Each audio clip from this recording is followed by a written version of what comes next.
In March 41, I was appointed to HMS Osprey in Scotland for the long AS course, after which I was loaned to the RCN, Royal Canadian Navy, for duty as a Group AS officer in the Canadian-British escort groups, operating from St John's, Newfoundland. In the following 4 months, I served in 2 RCN corvettes and in HMS Dianthus before joining HMCS Assiniboine in March 42. Assiniboine was the destroyer and the flotilla leader at most times for that group. In August 42, the 1st Canadian Escort Group was escorting a UK convoy, SC-94 as designated, of 33 ships. On the morning of the 6th of August, in relatively calm seas, with intermittent fog common in waters just south of Greenland in summer, a U-boat was sighted about 6 miles distance. Assiniboine opened fire with a 4.7 gun and the sub dived.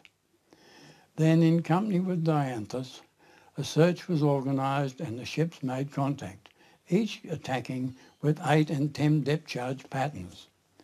Contact was lost, but the search continued until Assiniboine, not surprisingly, made RDF, that is radar, now called radar, made RDF contact and approached at speed. The sub was sighted through the fog at 500 yards. It opened fire with 20mm cannon at point-blank range.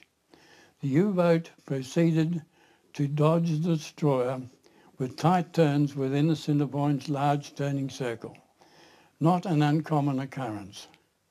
The destroyer was unable to depress her 4.7 guns, but cleared the U-boat's deck with her multiple .5 machine guns. The U-boat cannon fire had started a second-degree fire at the break of the forecastle in Assiniboine, and it was brought under control during the attack. In a moment, the sub appeared to steady her course for diving. Assiniboine rammed amidships and shortly hit the U-boat's bow with a round from Y gun. The submarine sank in 3 minutes. Assiniboine lost 1 sailor on B gun and 1 officer, and 12 ratings were injured. U-210's captain was killed, but 35 members were rescued by Dianthus and Assiniboine. Assiniboine returned to St John's and Halifax for major repairs, and Dianthus returned to the convoy. Next day, she sank U-379 in almost identical circumstances. The corvettes would carry a crew of about 80, the destroyers about 180, and really that's a reasonably small number of people. They all get to know and work with one another through all sorts of difficult times, and camaraderie and is very high. As a postscript with interest, some 50 years later, the Kriegsmarine archives revealed their story of SC-94, the convoy I described. There was actually 2 U-boats in the immediate area, part of Admiral Donutz's wolf pack, Steinbrink, of 8 boats encircling SC-94. The U-boat sighted by Assiniboine in company with Dianthus and attacked was U-593, which was badly damaged and had to retire. It did make it back to Germany, however. The second U-boat, U-210, was sunk by Assiniboine. One can't help reflecting back on that time. That was 50 years after it all happened. And during that 50 years, we had no idea that there was more than 1 U-boat involved in that scene. The two U-boats in the area and Dianthus and the Assiniboine stopped to pick up survivors. Dianthus repeated this the next day, uncannily similar circumstances, sinking by depth charge attack and ramming U-379. I was demobilised in 1946 and returned to the reserve list. The significance of telling the story of SC-94 back in 42 was that for the first time in my memory, a postscript could be written on what was the German point of view, thanks to the writer Bernard Edwards in his book Donuts and Wolfpack, who had researched the German archives and found out what the German story was. So it was highly significant looking at it 50 years later and be not mildly surprised.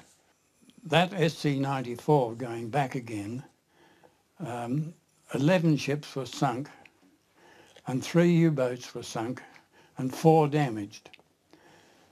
Not a very good trade-off, one must admit, because it cost 70,000 tonnes of cargo in the doing.